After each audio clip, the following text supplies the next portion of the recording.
Hace un mes o quizás un poco antes empecé a hablar un poco sobre las doctrinas fundamentales de nuestra misión Príncipe de Paz y expliqué que nosotros como Príncipe de Paz tenemos enseñanzas que están en un libro que es de nuestra misión y que si usted lo quiere tener para seguirme los pasos en este estudio que vamos a tener, que yo digo que va a durar bastante porque solo una vez al mes voy a tocar esto y luego toco otros temas.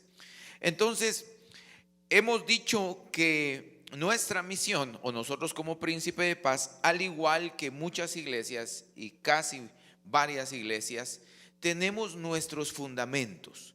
Entonces, vamos a ver en primer lugar nuestras doctrinas y después vamos a ver cómo se conforma la iglesia del Príncipe de Paz, porque la iglesia del Príncipe de Paz tiene una estructura, mis queridos hermanos, lo cual significa e indica que somos una misión formal. Príncipe de Paz no es una iglesia o no es una organización que está improvisando o que está jugando a ser iglesia. Está, hermanos, es una misión formal con todas las de la ley en Guatemala y que tiene sus propios, tiene escritos sus credos y tiene escritas sus doctrinas también. Entonces, nosotros como miembros de Príncipe de Paz es importante que sepamos en qué creemos, porque de repente que nosotros andamos diciendo o hablando cosas que nuestra misión o que nosotros como iglesia no compartimos o no ponemos en práctica. Y por eso es importante las lecciones, hermanos, que podamos estudiar nuestras doctrinas. Así que no falte ningún martes que hablemos de doctrinas fundamentales si usted quiere conocer sobre estos temas. Amén. Y así usted tiene su identidad de Príncipe de Paz. Me voy a extender en esta parte introductoria, pero es importante que un cristiano tenga una identidad doctrinal, tenga una identidad de bases en su vida. Cuando no hay bases, no sabemos sobre qué estamos parados, no sabemos sobre qué estamos fundados. Pero cuando hay bases, cuando usted sabe qué lo sostiene como cristiano y como de Príncipe de Paz, entonces usted sabe dónde está parado, sabe en qué iglesia está, sabe qué hay en su iglesia, y a la iglesia que pertenece, usted con más orgullo puede sentirse miembro de esta congregación, porque tiene conciencia de lo que hay, hermanos, como base en esta congregación. Por eso es importante. Y yo seguiría mucho más ahí, pero la primera sesión que tuvimos fue para ver los objetivos que tiene la Iglesia Misión Evangélica del Príncipe de Paz. Dijimos que la Iglesia Misión Evangélica del Príncipe de Paz tiene como objetivo número 1 adorar a Dios en espíritu y en verdad.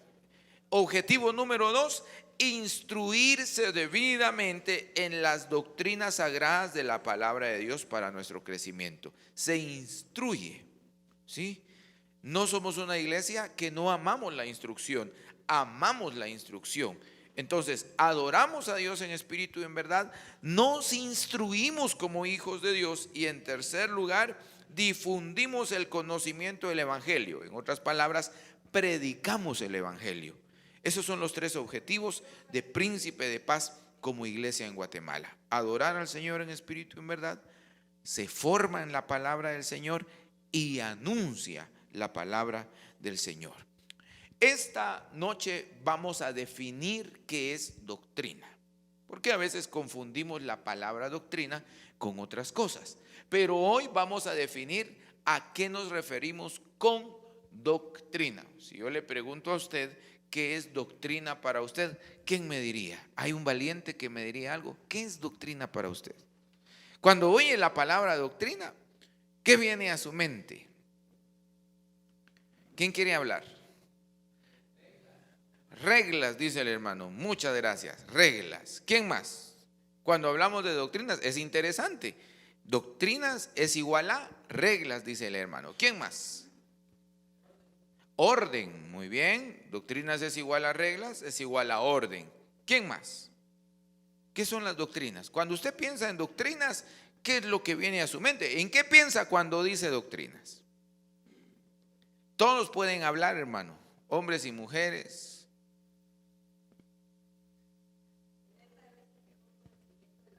Mejor conocimiento de la palabra. Muy bien.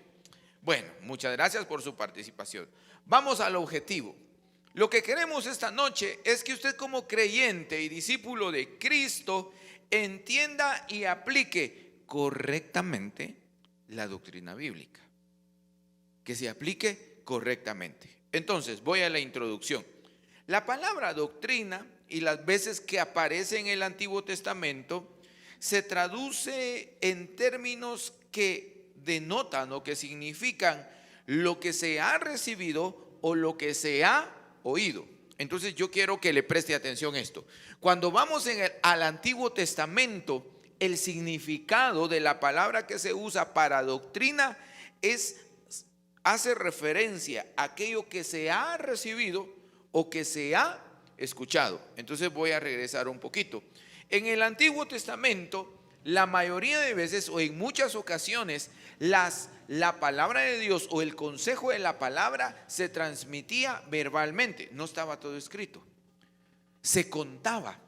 Entonces se entendía como doctrina aquello que uno recibía y que uno escuchaba. Eso se entendía como doctrina. En el Nuevo Testamento hay dos palabras que vamos a resaltar, y es la palabra didaché y la palabra didascalía.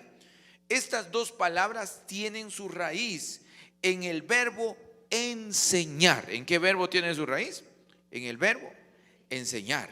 Entonces, pueden significar el contenido de lo que se enseña o lo que se enseña. Entonces, la doctrina, escuche bien, aquí viene el concepto. La doctrina es la enseñanza de la Escritura, ya en términos teológicos. Cuando decimos doctrina, hermanos, estamos hablando de una enseñanza.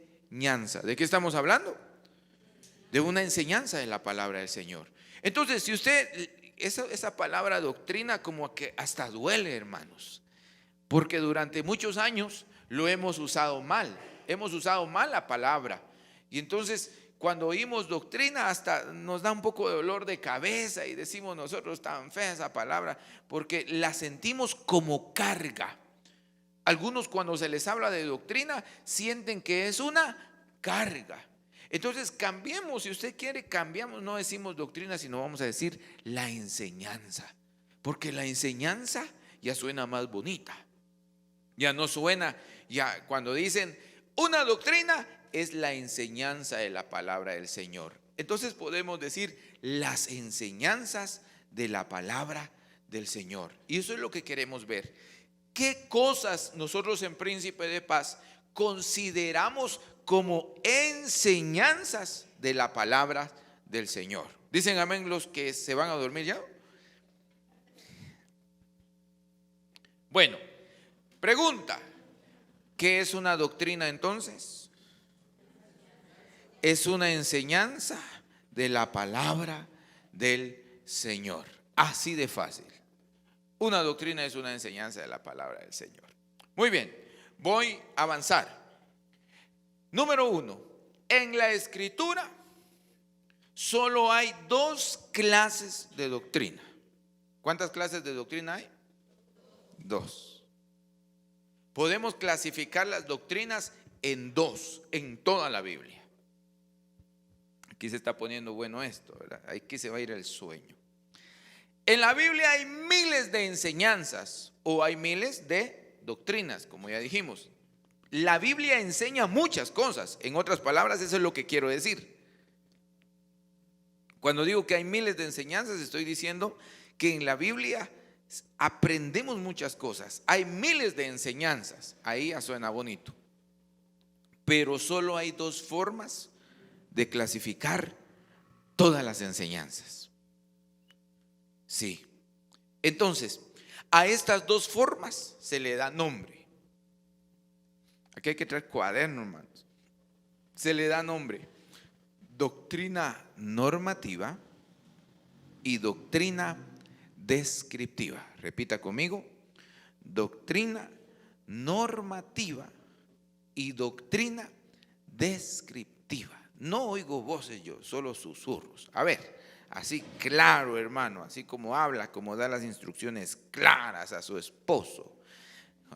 A ver, doctrina normativa y doctrina descriptiva. Vamos con las doctrinas normativas. Ay, Dios, no se mire, hermanos, mire, santo Dios.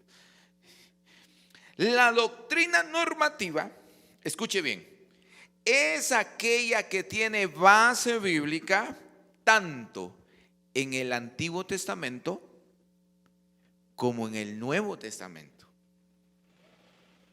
¿Me está oyendo?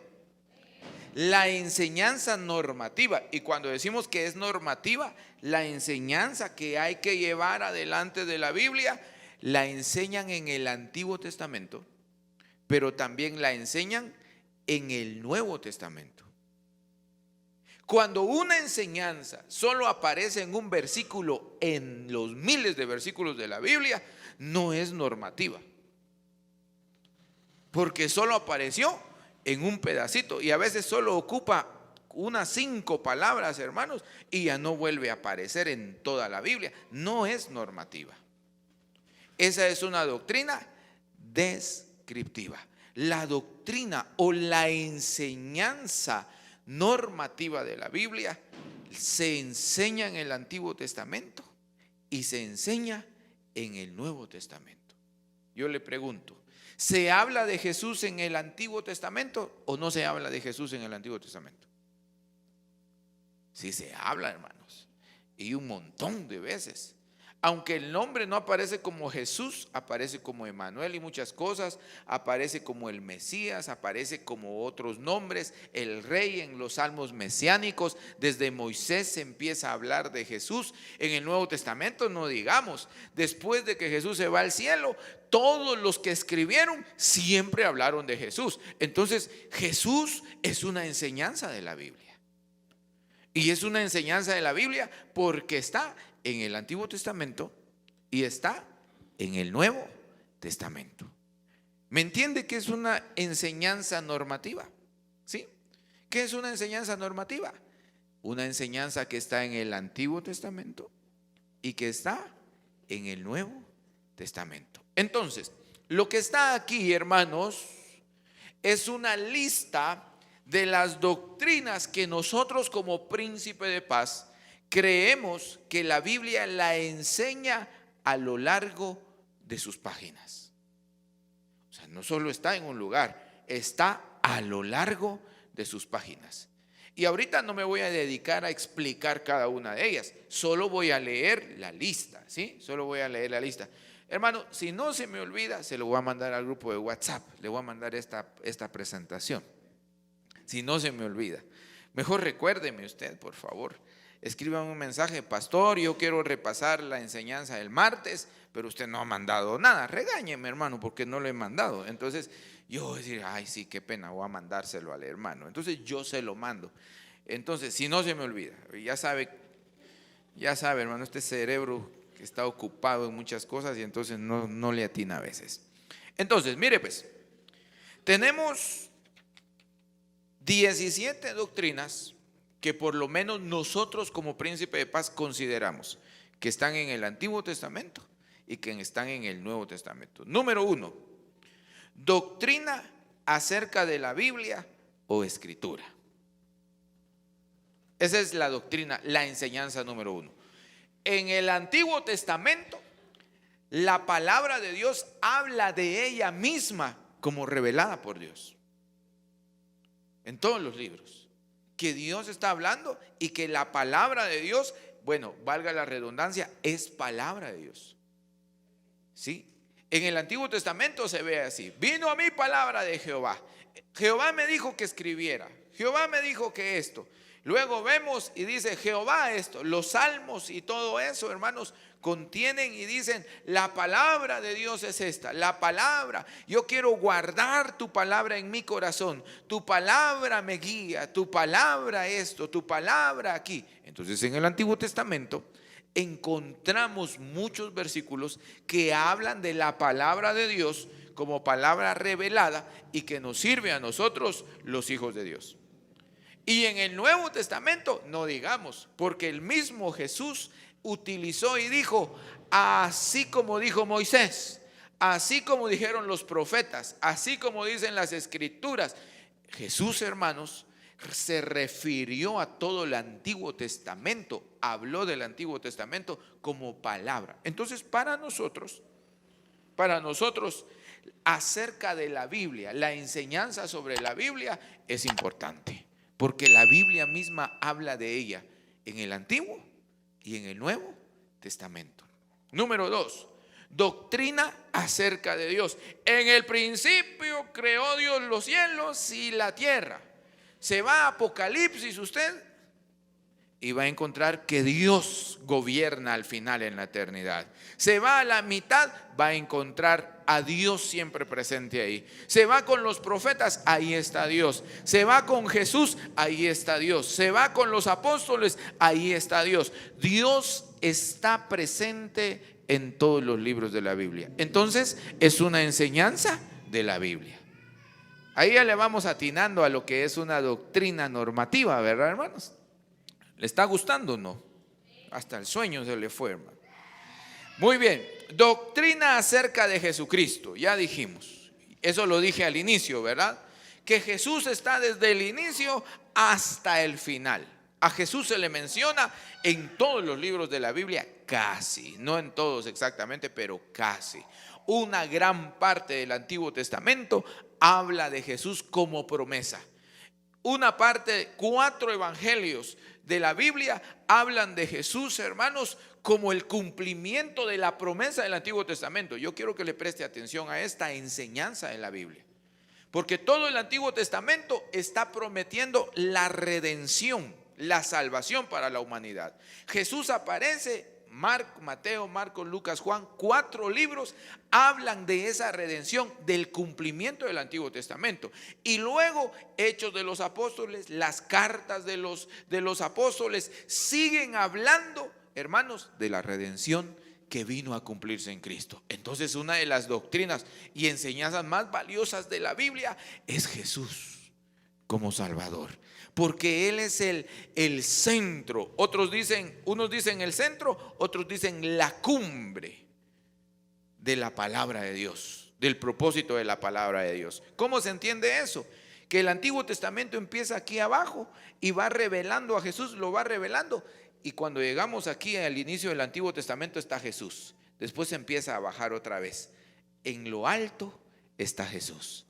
Qué bonita enseñanza de la Biblia acerca de Jesús. Número 4. Voy a irme rápido porque, ay, hermanos, ese reloj no. Doctrina acerca del Espíritu Santo. Hablamos del Espíritu Santo y el Espíritu de Dios se movía, ¿qué? Sobre las aguas. Así empieza Génesis.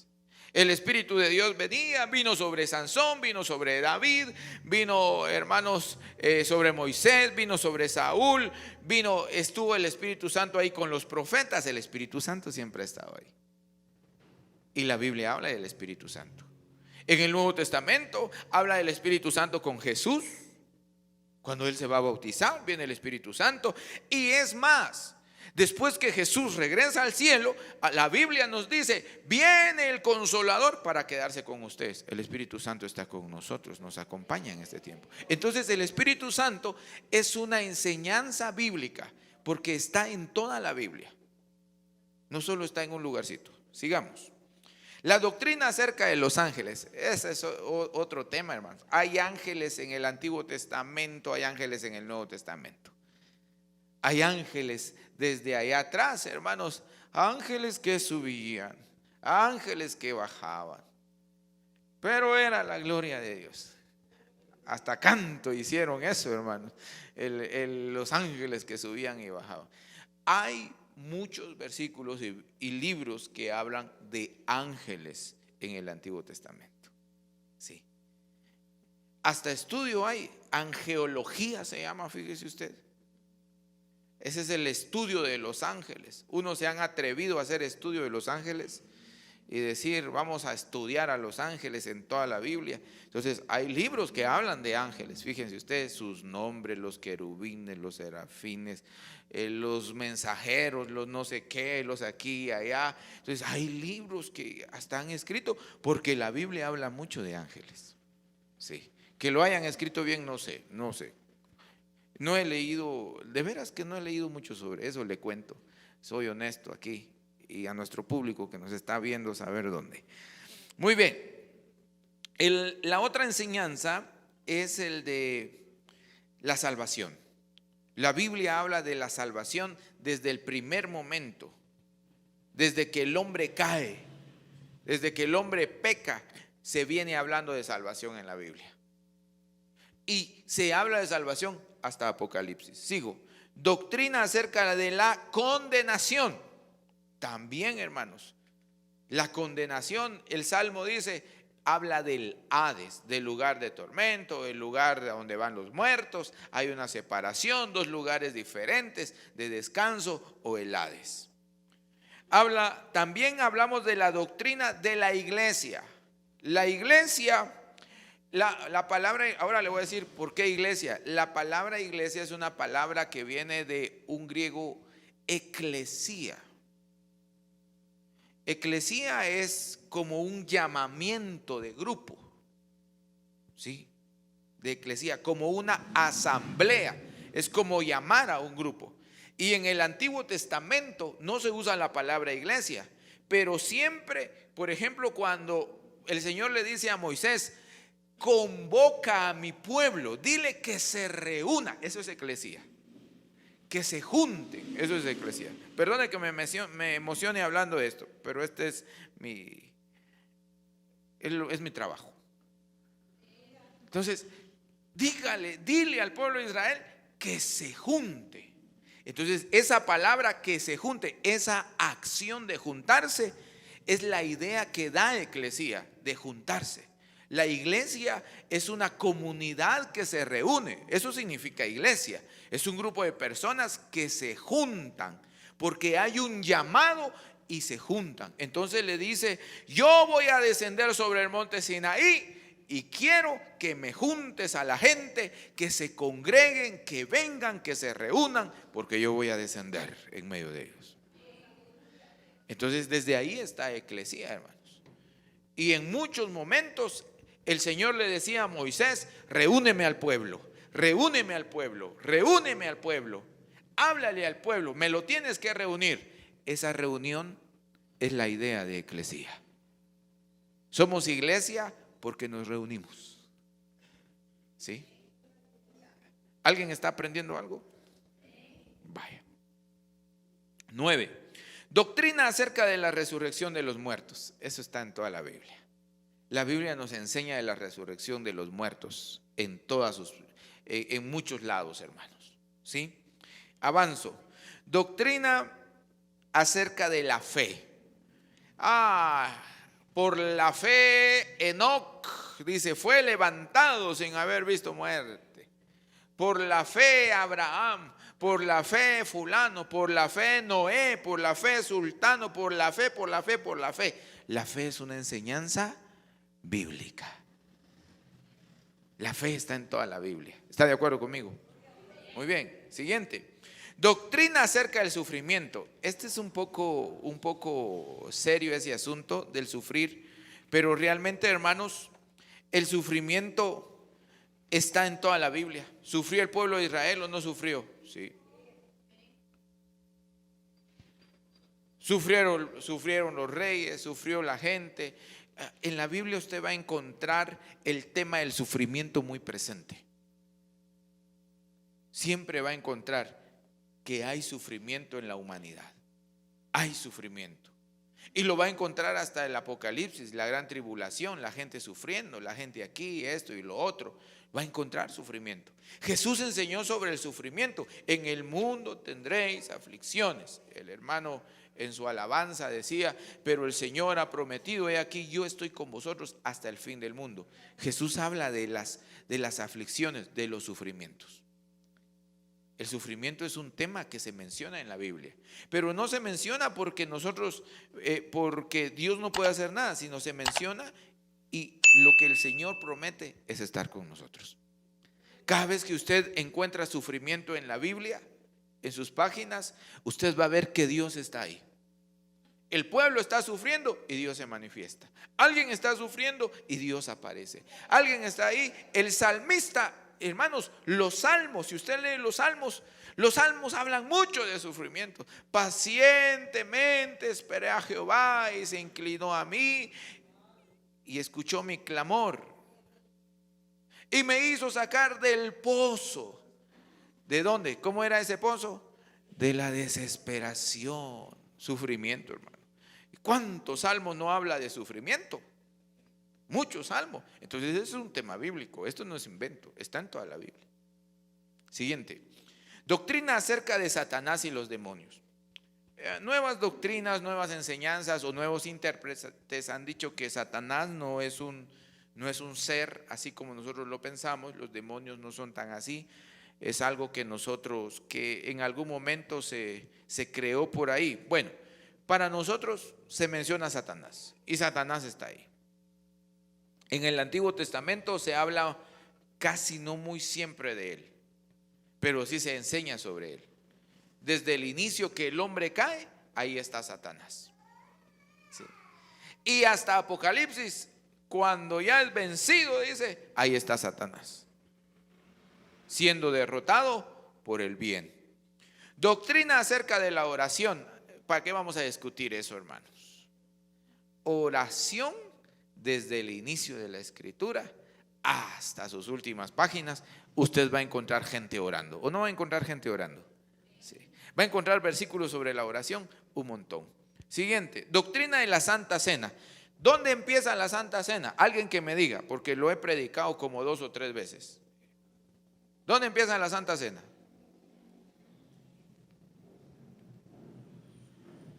Sin miedo, hermano, sin vergüenza, dígalo. ¿Dónde empieza la Santa Cena? Éxodo capítulo 12, la cena de la Pascua. Desde ahí empieza como un tipo.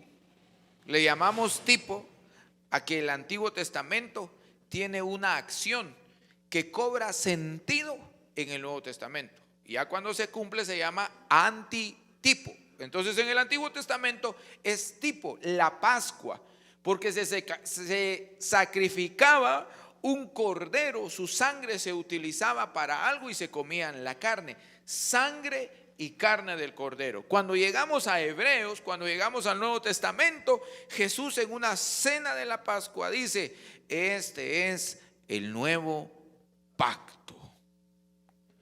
Entonces la Pascua había venido como una tradición en la historia del pueblo de Israel. Luego continuamos con la doctrina acerca del bautismo en agua.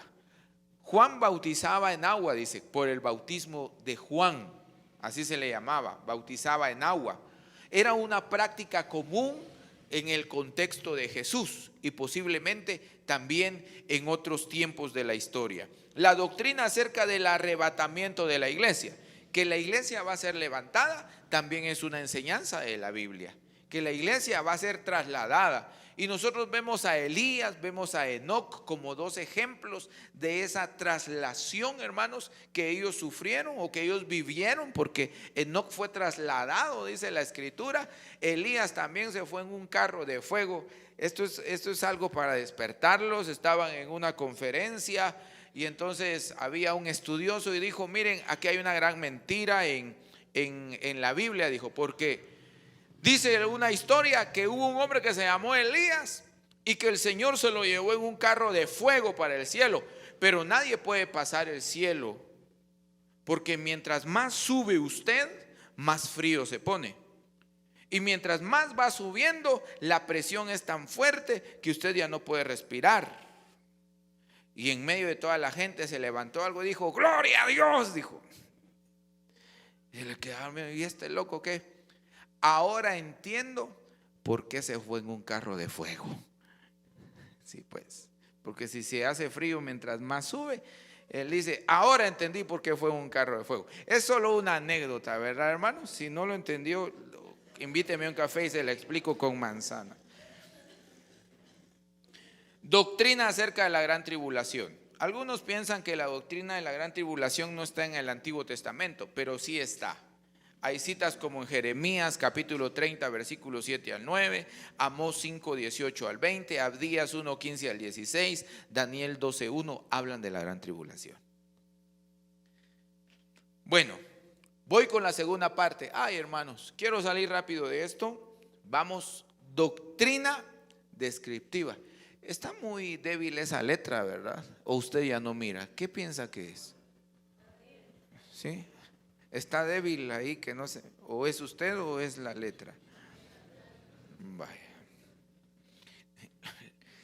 Doctrina descriptiva. La doctrina descriptiva es aquella doctrina o aquella práctica que, aunque sea bíblica, no es para ponerla en práctica hoy.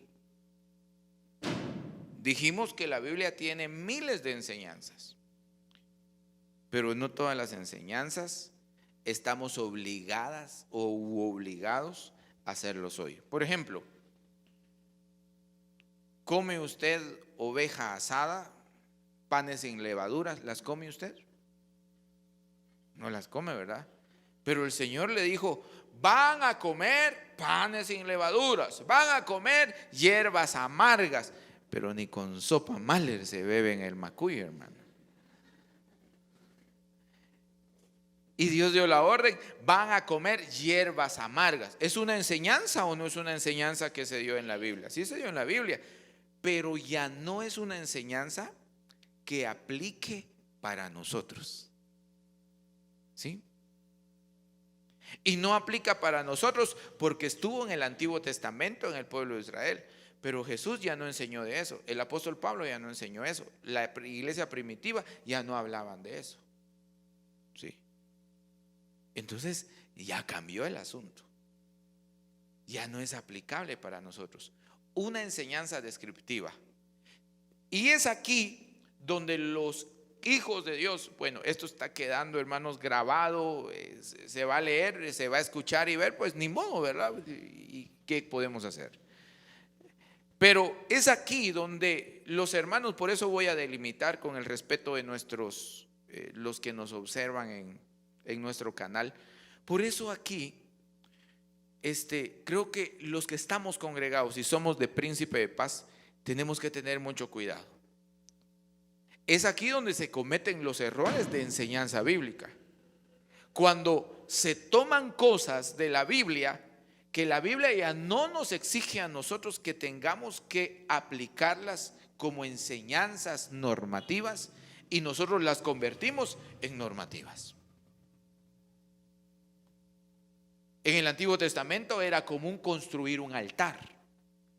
Abraham construía altares por gratitud, por ofrecer sacrificios, por peticiones, por varias cosas se ofrecía y se levantaba un altar. Y recuerdo que prediqué una vez sobre los altares y cómo se levantaban y por qué eran y algunos motivos por qué los levantaron. Varios dejaban altares construidos como señas, pero levantaban altares. Dígame cuántas veces levantó Jesús un altar de piedra. ¿Cuántas veces en el Nuevo Testamento encontramos de que hay que levantar un altar? Ya no encontramos. De hecho, desde que el pueblo de Israel se va esclavo a Babilonia, desde ahí ya no construyen altares. Cuando regresan ya no hay altares. Ya no construyeron altares. Entonces, si yo vengo y le digo a usted, hermano, tiene que llevar piedras, hacer su altar en su casa, porque mire, Abraham levantó un altar. Esa es una doctrina, una enseñanza descriptiva, porque Jesús ya no la enseñó. El otro día, hace 8, hace 15, no sé cuándo prediqué con ustedes, les dije, Jesús dice, váyase a su aposento, cierra la puerta detrás de usted, se comunica con su Padre que está en lo secreto y Él lo va a hacer todo en público. ¿Sí? Entonces hay muchas cosas que sí están desde el Antiguo Testamento y están en el Nuevo Testamento. Hay más cosas, pero yo voy a dejar ahí. Ahora, aquí voy a mencionar unas que son muy comunes. No voy a leer, ahí está la cita bíblica, Juan 13, 1 al 5. No lo voy a leer todo, porque si no, miren hermanos, ya el tiempo se está avanzando. El lavatorio de pies. El lavatorio de pies, Jesús lo vemos que lo tiene. Jesús se inclina a lavarle los pies a sus discípulos. Y la pregunta es, ¿tenemos que lavarnos los pies nosotros los unos a los otros? No, no tenemos que lavarnos los pies.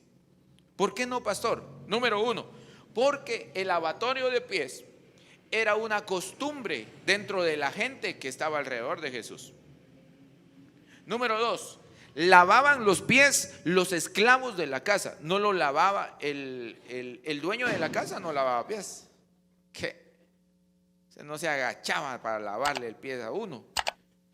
En varias ocasiones encontramos en los evangelios que Jesús fue a fiestas en donde no le lavaron los pies, no le dieron agua y no se acercaron para lavarle los pies.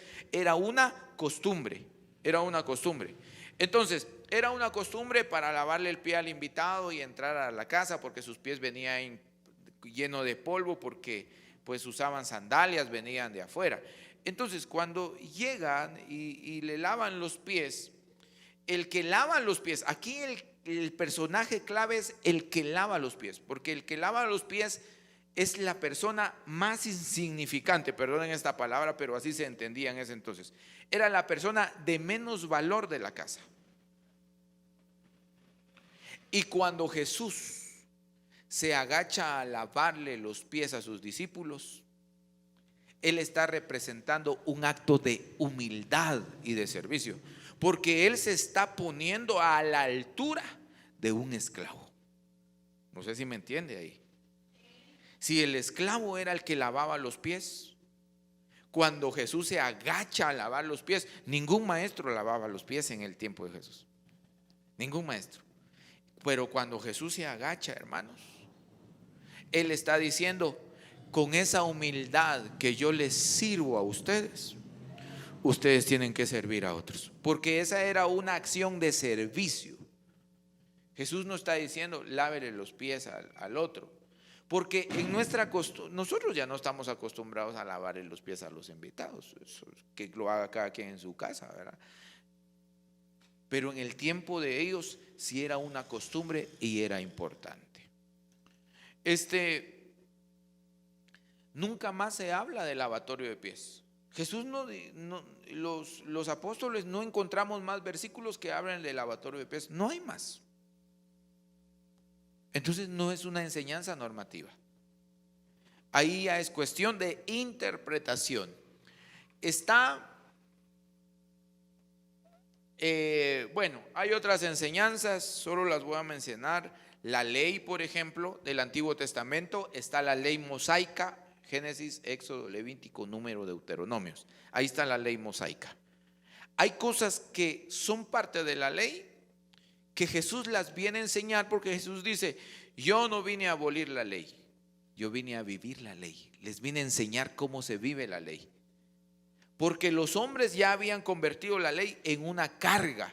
Entonces, lo que Jesús viene a abolir o lo que no permite son las cargas que habían convertido por los mandamientos que Él había dado. Entonces Él nos enseña y nos dice que la ley es más de misericordia, de relación con Dios. El sábado, el día sábado es otro tema. Es una doctrina descriptiva, no normativa, mi querido hermano. Tal cual lo entienden muchos, no es así. Nosotros no guardamos el sábado porque a partir del Nuevo Testamento dice la Escritura que los cristianos se reunían el primer día de la semana, ya no se reunían sábados, porque sábado era más cultural. Dios se manifiesta en una cultura, se manifiesta en un espacio, y para ellos el sábado era el día de descanso. Entonces la Biblia registra un sábado para reposo, pero en el Nuevo Testamento encontramos el primer día de la semana se reunían, hacían sus cultos. Jesús resucita el primer día de la semana. Y eso marca un antecedente, un cambio. Entonces ya no es normativo, es una doctrina descriptiva. Salomón tuvo 1000 mujeres, dicen, 700 esposas y 300 novias. Y hay muchos que enseñan que se puede tener más de una mujer, hermanos. ¿En serio? Basándose en Salomón. Yo no sé si usted ha oído a algunos atrevidos por ahí decir, pero Salomón tuvo, usted puede tener. Sí. 700 esposas, hermanos, y 300 novias. Mire usted, qué mañoso este nivel pro, ¿verdad, hermanos? Entonces, y algunos piensan que esa es una enseñanza bíblica. Esa no es una enseñanza normativa. Él vivió, él tuvo esa experiencia, pero no es una enseñanza o algo que diga así hay que vivir con 700 esposas. En este tiempo, ¿quién mantiene 700 esposas? Bueno, hermano, tiene que aprender a diferenciar entre lo que es una enseñanza normativa y una enseñanza descriptiva. La enseñanza normativa, que es la que nosotros abrazamos, tiene que estar presente en toda la Biblia. Cuando alguien diga, esta es una doctrina, lo primero que usted tiene que hacer es empezar a averiguar en su Biblia si está en toda la Biblia. Si solo apareció en un versículo chiquito, ahí sí, no, hermano, de ninguna manera. No podemos hablar de eso. Bueno, oremos al Señor y demos gracias.